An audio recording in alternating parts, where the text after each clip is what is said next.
FBI recently revealed a psychological warfare operation being waged by the Kremlin in Europe.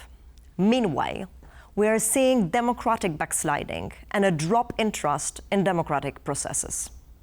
Have you ever thought about how disinformation can affect our democracy?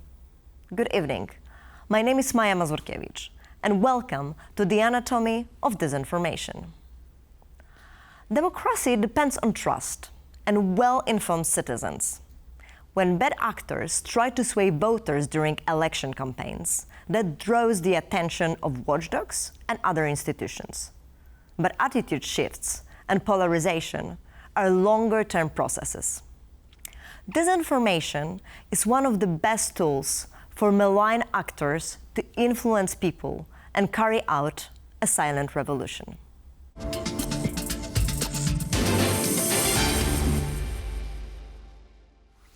Disinformation and influence operations are used to destabilize and polarize countries around the world.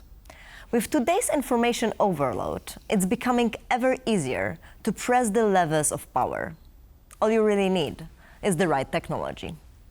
Adam Fivenson from the National Endowment for Democracy is here today to talk about how we can build societal resilience. Adam Fivenson has 2 decades of experience in information, technology and democracy. He is Senior Program Officer for Information Space Integrity at the International Forum for Democratic Studies, where he leads research on global authoritarian information manipulation and pro-democracy civil society responses. He has previously advised democratic governments, social enterprises and non-profits on communication and technology strategy and served as adjunct professor at Georgetown University's School of Foreign Service. Adam, thank you so much for joining us straight from DC.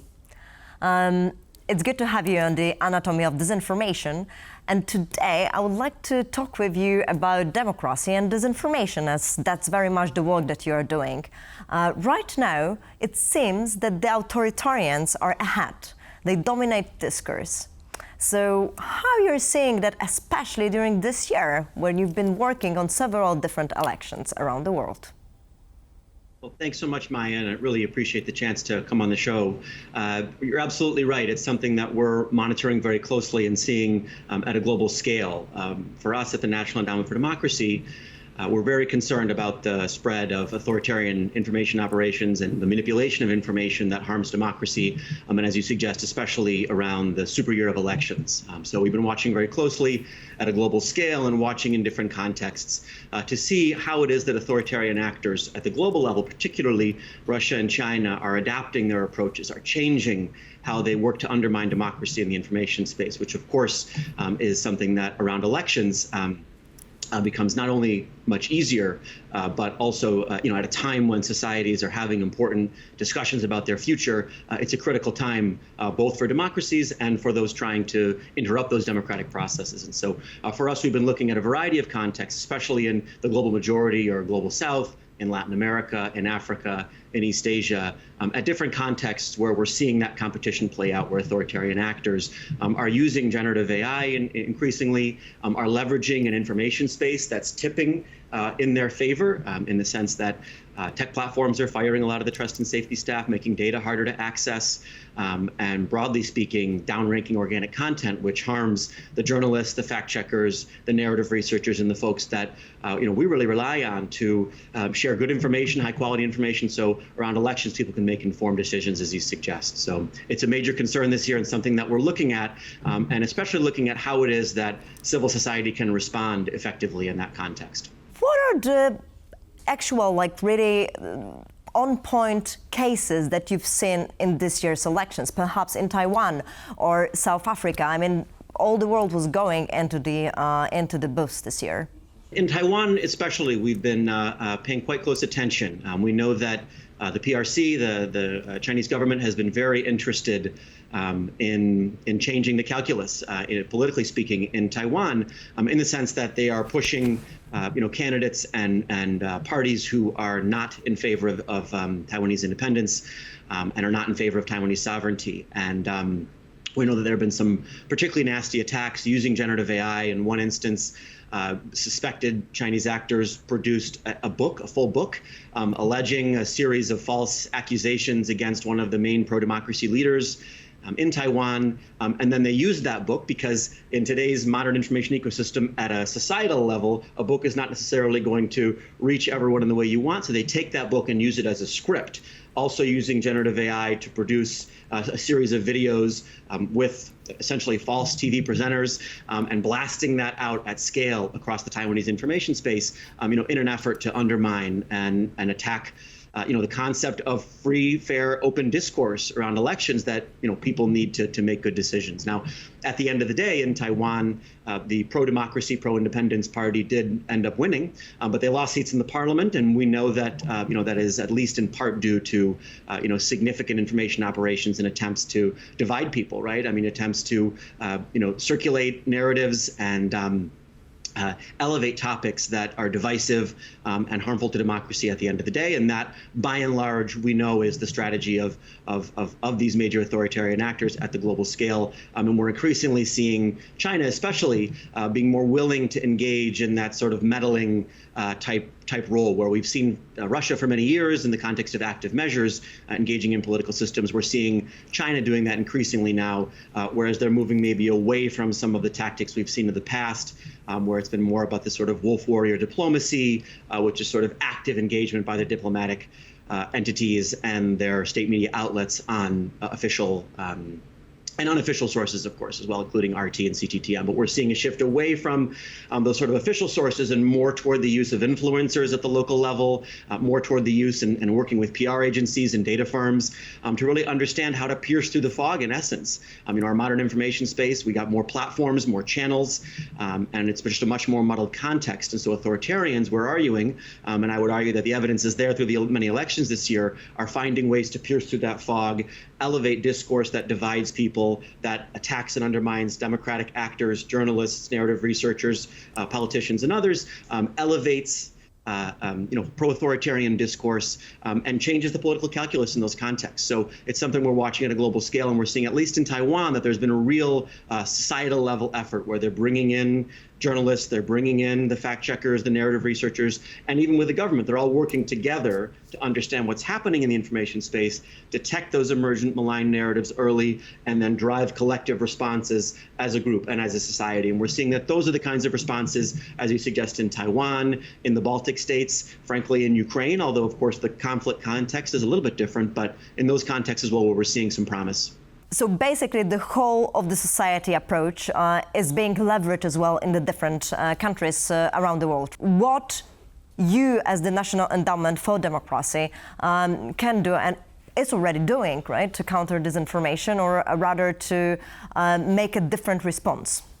Yeah, well, one thing is that we're trying to better understand this challenge and how it's evolving, because our information space is evolving. And so one of the things that we're really focused on this year is really understand, as you're saying, what does that whole of society approach really look like? What does that really mean?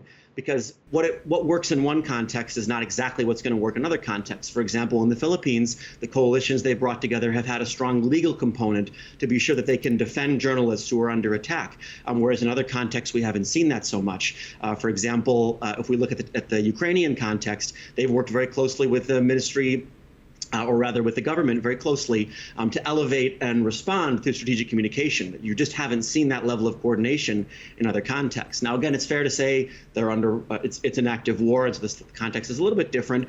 At the same time, we would argue that in Taiwan, it's in large part the support of the government and the Ministry of Digital Communications there, under the leadership of Audrey Tang, who recently stepped down, that has led in large part to the whole of society approach that you suggest, where we've got civil society on one side, the journalists, the fact checkers, the narrative researchers, other groups that are helping to learn what's happening in the information space and then elevate responses. But you've also got support from government. You've also got support from policymakers who are thinking about education in the long term. They're thinking about media literacy and some of the long-term sort of policy-related solutions that can help to solve this problem. But in the short term, as you were asking around elections, our concern really is around discourse and how do we compete in an environment where authoritarian actors are leveraging their connections, they're working together more effectively, and frankly, they're leveraging an information space that's increasingly tipping in their favor in so many ways. So that's kind of where we see that the whole of society approach really helps to respond, is that it's faster to understand what's happening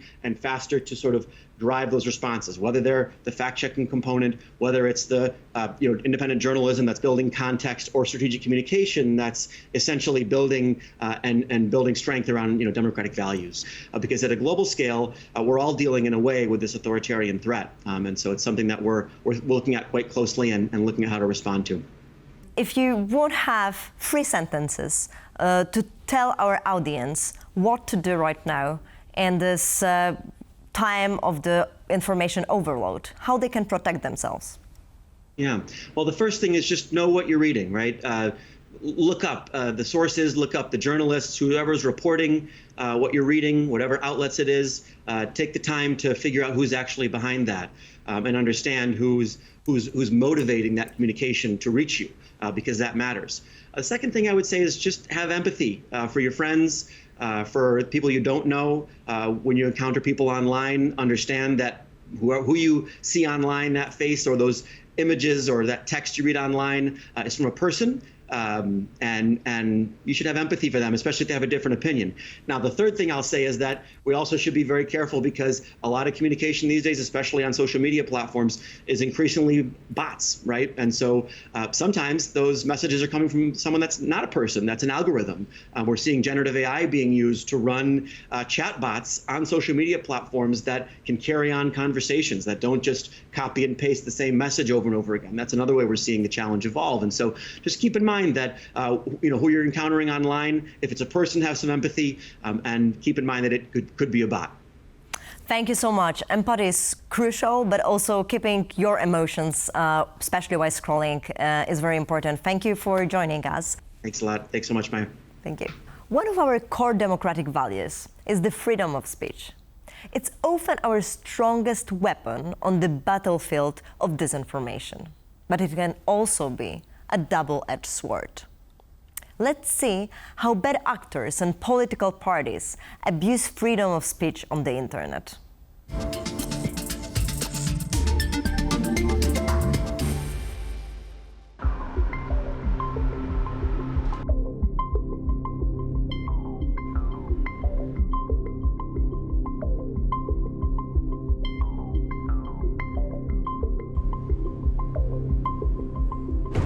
Countries that have lots of trust and freedom of expression as a part of their political and social culture, this is something that maybe doesn't make them more vulnerable, but it makes the authoritarian states or the internal actors that are against those democratic values more willing to try and breach the trust and try to leverage all of those values into misusing them a bit and influencing those societies with their authoritarian values. At our organization, we monitor the elections and how they are happening online. We monitor the online political spending to see how much the political parties and other actors are spending on political advertising. In the recent European Parliament elections, we found a few of those issues. The first one was comparing between 10 countries of the region in Central Eastern Europe. We saw that in Hungary, the spending for political advertisement was around 20 times bigger than in other countries of the region. Many of those ads were run both by the parties, but also by the media and by the NGOs that definitely aligned on the messages with the political party that's ruling currently in Hungary. It would be very interesting to track what's the source of the money and how they are being colluded between those different actors. We also saw examples of generative artificial intelligence being used to generate memes, automatically upload them to platforms such as 9gag or Twitter or 4chan, and the memes were being automatically upvoted and distributed on those platforms and targeted for specific countries.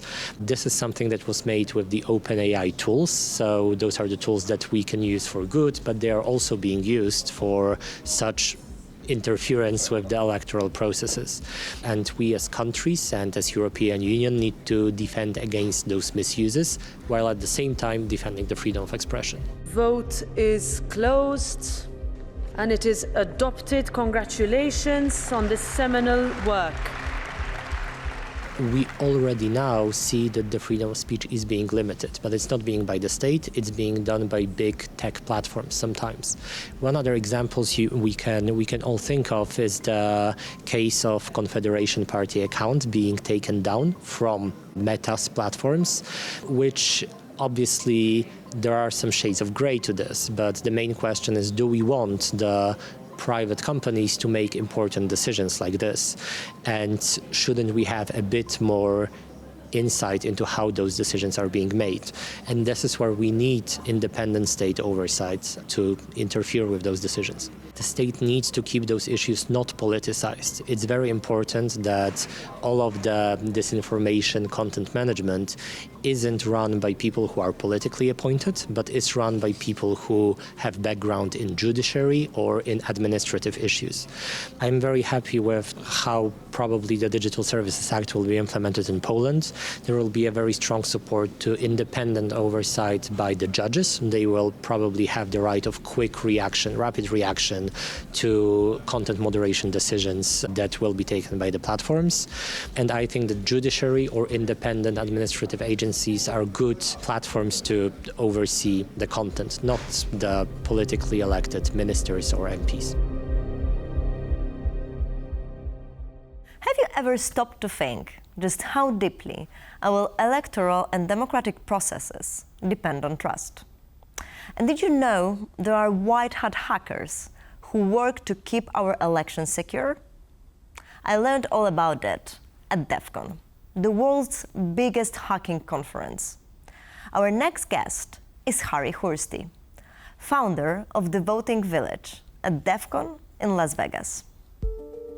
Harri Hursti is a world-renowned data security expert and internet visionary. He created the Election Integrity Foundation and co-founded the Voting Village. He is famously known for the Hursti hacks, where he demonstrated how to successfully alter final voting results on the Diebold election system's voting machines. Hello, Harri. Thank you so much for joining us straight from Tokyo, Japan.